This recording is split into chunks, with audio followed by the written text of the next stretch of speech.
Hey, welcome to the baseball parlay of the day. It's the MLB parlay of the day for Wednesday, May 8th. So, welcome. Thank you for being here. If you want to hit the thumbs up button, that would be fantastic. If you want to write some stuff below, that would be great.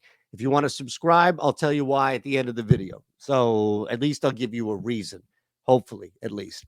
We've got a two-leg baseball parlay. Get used to it. We're going to win. It's Wednesday. We have a lot of day games. I don't give a shit about the day games. Night action is where I want to be, specifically in Tampa Bay. I don't know if many people want to be at Tampa Bay Rays games. I don't think many people at all want to. But Randy Arozarena certainly does. And Tampa has found this sweet spot to get right, simply taking on the Chicago White Sox at home. That's it. That's getting right. That's getting back to where we expected the Rays to really be. And the Chicago White Sox are so bad, especially on the road. It's offensive to me to think that this team has any shot or any hope of even covering a run line, let alone win this game outright. I mean, this is a disaster of epic proportions. They're 8-28. Look at this, 3-16 on the road. They don't score any runs, and they give up a shit ton of runs. Flip side of this is also where Tampa is right now. They've won 5 straight, climbing their way out of the basement. This is key right here, and still trying to reverse this minus 28 run differential. I don't think this really warrants much, to be honest with you, as far as the obvious, which is, all right, we just want to make sure we're getting a good deal. That's really it. The Rays on the run line seem to be the best play on the board today, at least tonight. And again, if you want to look at anything beyond just where these two teams are respectively, heading in opposite directions is an understatement of probably epic proportion. Chris Flexen hasn't been atrocious. It's not really that. But again, we're talking about getting right. And if you want to look at a microcosm for getting right, it's Aaron Savali using this opportunity at home to beat down the battered Chicago White Sox. Rays on the run line. Step 1. Here's step 2. Seattle's on the road, and Minnesota's actually a home dog, depending on where you bet them. You can get them even money on FanDuel. I can't bet at Bet Rivers, and I don't know if Unibet is still alive.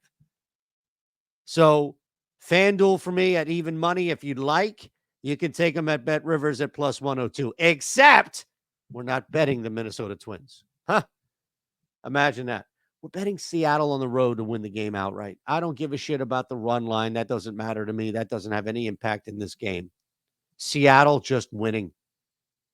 Big reason why we're looking at this matchup has to do with the pitchers.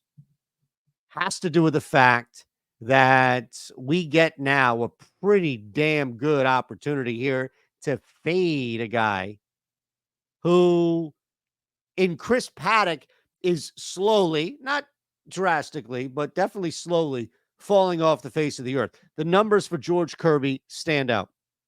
George Kirby is hot right now, and he's not giving up much. I don't think the guy's walked somebody in a decade. The other side of this, too, is that Chris Paddock is flirting with some of those light shade numbers getting a little deeper. Now, all of a sudden, Seattle's starting to hit, too. Minnesota seemed like they had this nice little spurt, and that's just dying. You've got a significantly better pitcher on Seattle than you do in Minnesota tonight with Chris Paddock at home and Kirby on the road. It's going to be hard. It's truly going to be hard. With bats and offense starting to come around for Seattle, I don't know what Chris Paddock does, except hide under a bunch of blankets and hope it just turns out okay. Let's look at what we have on DK. Mariners on the money line, Rays on the run line. That gets us to plus 253. Not bad. Not bad. Plus 253 right there as your MLB parlay of the day. All right? You want to come check us out? We'd love that. You want to come see what Odd Shopper's all about? We'd love that. 20% off. Look, you'll get more picks. You'll get more tools. You'll get the premium Discord. You will get it all. All right? In fact, maybe I can just go ahead and see what we have on the big board here today and show you instead of just demanding that you sign up. Look, the reality, of course, is that just, give it a week. Sign up for a week, see what you got. There's a golf play up there for you. See if anybody else has anything else that they put up on the dailies. I shouldn't be doing this. I should not be giving you free plays behind the wall here. There's some, all right, not me. I'm on Pittsburgh, by the way. If you're watching this before this game starts, I'm on Pittsburgh. There you go. NRFI Nate in the house. Mets, Cards, Mariners, Twins. This game that we just talked about. No run in the first inning. That's fine. Seattle can absolutely still win. That's the Discord. You'll get the tools. You get everything else. The least you can do now after I risked my job is sign the hell up. Bet365 is above us. 21 or older gambling problem. Call 1-800-GAMBLER. Speaking of Odd Shopper, once you sign up for Odd Shopper, use code Shander to take the 20% off. You can then go beat Bet365 and beat them bad. Because Bet365 pops up all the time as a beatable line, as a beatable book. And you'll notice that too. Well, okay. Again, I'm going to make some money off 365. Have a great day. We'll see you Thursday when we cash.